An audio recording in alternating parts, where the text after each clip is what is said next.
I'm sure all of you struggle with or know someone who struggled with mental health problems. In my case, it's PTSD, otherwise known as post-traumatic stress disorder. I also struggle with depression and anxiety. I was diagnosed at a young age and did not exactly know much about it, but felt as if I was different, would be looked down upon, and that something was wrong with me. I attempted suicide at age 11. I got very irritable. I slept for days upon days and gave up on normal daily living things like going to school or cleaning my room. I lost all interest in after-school activities, seeing friends. I withdrew from family life and even myself. My parents put me through therapy and tried to get me help. At this point, I thought that's how I was going to be the rest of my life. And I wanted no part of that. I was so unhappy with no motivation, goals, or even the belief that things could change. I eventually started hanging out with the wrong crowd and experimenting with drugs, and you guessed it, that just led me down a deeper hole.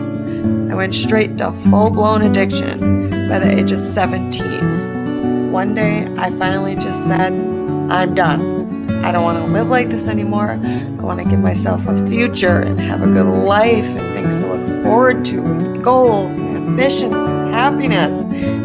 So I officially gave myself an intervention. My parents offered any and every help they could give. The next day, I was in outpatient rehab. I set my stones that day. I gave myself a better future. I didn't give up. I reminded myself that I was still worth something. And I deserved a good life of happiness and love, just like everybody else. January 7th, 2019 was the last day I wasn't sober.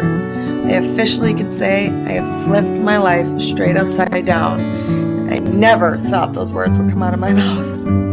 Since getting sober, so many great things have happened. I'm engaged, we now own 3 dogs and 2 cats, we bought our first house together, I put myself in college because I'm not done aspiring for things I once thought I wasn't good enough for. I am sober and I am happy and I am loved, and you can do it too. And that is my grit story.